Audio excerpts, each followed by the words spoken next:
Hello നമുക്ക് എല്ലാവർക്കുമുള്ളൊരു പ്രവണതയാണ് ഈ ഓവർ ഷെയറിങ്. ഏതെങ്കിലും ഒരു വ്യക്തി വന്ന് കുറച്ചു നേരം കുറച്ച് ഫ്രണ്ട്ലി ആയിട്ട് നമ്മളോട് സംസാരിക്കുമ്പോൾ തന്നെ നമ്മുടെ മനസ്സിലുള്ള എല്ലാ കാര്യങ്ങളും ആ വ്യക്തിയോടങ്ങ് പറയും.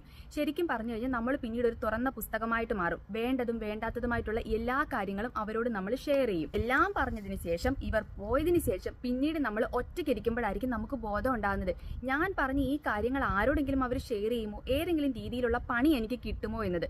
പണി കിട്ടുമോ ഇല്ലയോ, അല്ലെങ്കിൽ ഷെയർ ചെയ്യുമോ എന്നുള്ള കാര്യങ്ങളെല്ലാം ഈ കേട്ട വ്യക്തിയെ ആശ്രയിച്ചിരിക്കും.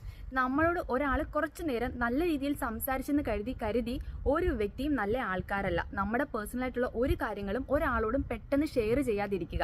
Just because they are being nice to U.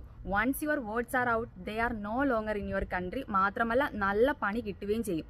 നമ്മൾ പ്രത്യേകിച്ച് ശ്രദ്ധിക്കേണ്ട ഒരു കാര്യമുണ്ട്. ചില ആൾക്കാരോട് കുറച്ചു നേരം നമ്മളോട് വളരെ നന്നായിട്ട് ബിഹേവ് ചെയ്തതിന് ശേഷം നമ്മുടെ കാര്യങ്ങളെല്ലാം അറിയാൻ വേണ്ടി നമ്മുടെ ഇഷ്ടവും ഇഷ്ടക്കേടുകളും ഒക്കെ അറിഞ്ഞ് സംസാരിക്കും. നമ്മൾ എല്ലാ കാര്യങ്ങളും പറഞ്ഞതിന് ശേഷം പിന്നീട് അവർ വലുതായിട്ട് മൈൻഡ് ചെയ്യത്തില്ല. മാത്രമല്ല അവരുടെ ഒരു സ്ഥിരം ഡയലോഗ് ഉണ്ട്, you can tell me anything, ഞാൻ ആരോടും ഒന്നും പറയത്തില്ല, നിങ്ങൾക്ക് എന്നെ പൂർണ്ണമായിട്ട് വിശ്വസിക്കുക എന്ന്. നീ ആരോടും പറയാതിരുന്നാൽ മതി എന്നൊരു ഡയലോഗും കൂടെ കാച്ചും. ഇതെല്ലാം കേൾക്കുമ്പോഴത്തേക്ക് ഈ പാവപ്പെട്ട നമ്മൾ എല്ലാ കാര്യങ്ങളും ഷെയർ ചെയ്യും. പിന്നീടായിരിക്കും നമുക്ക് 8ന്റെ പണി കിട്ടുന്നത്.